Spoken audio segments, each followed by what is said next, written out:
Mega mega shoutout po mga kalingap. Marami pong salamat kay Kuya Bal Santos Matubang, kay Kuya Rab, kay Ate Edna. I-support po natin sila at i-subscribe, i-like and share. At gayon din po sa mga tumutulong po, Dio Roland, Tisnel Channel, Del Cabarli, and Jean Stordiban. Marami pong salamat. Tara po, panoorin po natin.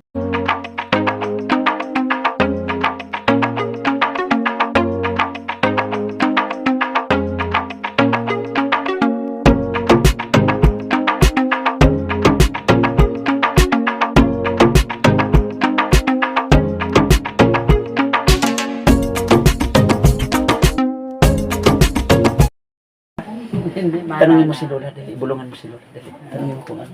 Dali na. Ano yung Tagalog sa 100? Ano yung Tagalog na sa 100? 100. Oh, 100. Kay Lola ko na lang ibibigay. Kaya paano? Kasi wala kaming dalang bigas eh. O pagbaon mo ng 5 piso. 5 piso yung baon mo ay 10. O so 10 days. Ayan. And then 20 days. Oh. Yan, sarayo Ayan. Diba? Ano ang Tagalog sa 50 pesos? Ano ang Tagalog sa 50 pesos? Ano? Hindi na. Hindi ka tatawang si 50. Ano ang Tagalog? Ano ang Tagalog sa 50 pesos? 50 pesos. Baliktad na. Diba? 50 pesos, 50 pesos. Ano ang Tagalog sa 50 pesos? Sige na. Ano? Bisara na. Sinabi na eh. Ah. Ano ang Tagalog sa 50 pesos? Ah, sige na. Salita. Ano? Bakit ka umiyak kanina? Bakit ka umiyak kanina kay papa mo? Bakit? Yung ginawa sa'yo? Oo. Dahil naalala mo yung ginawa sa'yo at umiyak ka. Yan. So anong gagawin mo diyan? Ibigyan mo si Lola. Bili kayo mamaya ng... May prito ba ditong manok, nanay? Sa bayan. Sa bayan pa rin. Ako, ang layo. Hindi, pagbalik na lang. Mamamasay pa kayo ng 100 pesos. San Antonio. Pagbalik na lang, pagbalik. Oh, okay. So yun nanay, yung birth certificate nito, pag schedule natin kung ano yung proseso. Kasi to parang magiging Late registration. late registration. So, magtatanong ako kung magkano yung babayaran. Pag or kung dadalhin pa siya sa bayan, binyag ba siya?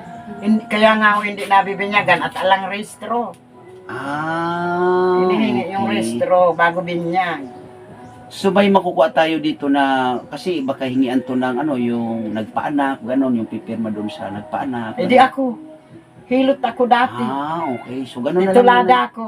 Ganon. Okay. So ganon nanay, pag tulong kami para sa paglakad ng kanyang birth certificate, para magkaroon siya ng birth certificate. Pag naman ang hinihingi. Okay, mag-alala nanay. Dahil pag grade 6 na, hindi mo ka-graduate. Sayang yung kanyang pinagsimulan. So mag-aral ka maigi para kay lola mo, ha? Para sa pala to, panganay? Panganay. Ako, panganay. May kapatid yan na parang, tingnan mo ang mukha, parang, ano ba yun? Anong tawag ba nun? Yung parang kulang siya, pero ang isip tama. Anong nangyari yun, nanay? Yun ang nila nung pinanganak yun. Yung sumunod dito o Yung yung... pangatlo, parang Mongoloid? tingnan mo, Mongoloid. Oo, tingnan mo, parang mongoloid, pero ang isip hindi. Okay. So sa physical lang ang kanyang may problema Oo. sa physical, pero sa kanyang kaisipan ay wala naman. Kaya yan, ang sabi ng DSW, Ronald, wala ka sanang karapatan ng mga anak mo na yan, dahil yung bunso mo, hindi normal ang Pero ganun naman siguro, okay naman doon sa tatay na siya yung nag-aasikaso kasi hindi naman niya kukunin yung kung hindi niya kayang Yun nga sabi ko. Wag lang siyang maglasing para hindi mapabayaan yung Oo, dalawa. oo, yun ang importante. Dahil parang adik pag nalalasing eh. Hindi kala mo, Jesus ko. So, ganun lang nanay, wag po kayong mag-alala at pag-schedule po tayo para malaman kung ano yung paanong proseso. And then, yun nga, dapat pala mabinyagan pa siya kasi wala pang binyag, ano? So, meron naman, nag-alaga na kayo ng baboy, nanay, na para panghanda sa binyag niya? Wala pa. Wala pa. So, mag-ano tayo, magpalaki tayo ng baboy, magkano ba litson dito, nanay? 3,000 yata, o may 3,000. 3,000. Ayan ninyo, sa mga makakapanood sa kwento ni nanay, baka po may maano dyan na para sa pampabinyag ng batang ito. Ano Lahat. pangalan uli? Lahat yung 3 magkapatid yan. Delia Rose. Para Walang pambinyagan po mabinyan. natin to sa... Kahirap-hirap na mga bata na to. Hindi na asikasong pabinyagan ng magulang. Oo, ako ang nagpalaki. Pinapapursige ko sila ng birth certificate para mabinyagan. Ala rin. Hanggang ngayon, ala. Kasi kawawa naman yung bata. Yun nga eh. Kasi ako dati wala akong birth certificate. Oo. Pero ngayon, okay naman. So, yun lang nanay. Ano ulit pangalan? Bitin na lang. So, yun na lang po nanay BT, no? Schedule natin at para malaman natin kung anong proseso para siya ay makunan ng birth certificate. Ano?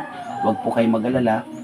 Kung kaya naman natin mga kalingap, mga kaibigan, ay tulungan po natin itong batang ito na makakuha ng birth certificate. So, yun lang po nanay. Pansamantala po ay kami uwi muna, no? Oo. So, yun mga kalingap, mga kaibigan, sa mga dito sa aking premiere, ano, yun nga po ay itong batang ito ay matulungan po natin sa kanyang birth certificate. So, mayroon naman tayong kakilala para mag-ayos sa mga ganong situation, ano, kaya kukontakin po natin yan at alamin kung magkano, no, para maibigay natin yung kahilingan ni Lula para sa kanyang apo na magkaroon siya ng birth certificate. Kaya mga kalingap, mga kaibigan, maraming salamat po. Unang-una, Miss Kisnel Channel, ayun, di tayo nakadala ng bigas pala, no, kasi nasa scouting nga tayo. Sinasabi ko naman na pag scouting tayo ay hindi tayo magdadala ng kung ano man. Pero pag mayroong sitwasyon na ganito ay konting halaga na lang ibibigay natin. Ano? Ayun nga, si Bibi, ano pangalan mo ulit? Si Bibi Delia Rose ay binigyan natin ng konting pambaon niya. Ano? Kaya ulitin ko, Miss Kisnel Channel, maraming salamat. At maraming salamat din po Ate Diorulan, Miss Del Cabarli, Ma'am Jenny Stordiban, I Love Chow Chow, Ate Sally Naigan, sa Team Anli, thank you po ng marami sa inyo. At lalong-lalo na sa Team Kuroda, maraming salamat po sa inyong lahat. Ano? Ate Ana Kuroda, thank you po ng marami. Kaya ulitin ko sa mga sa aking premiere, maraming salamat and God bless po sa lahat. Bye-bye!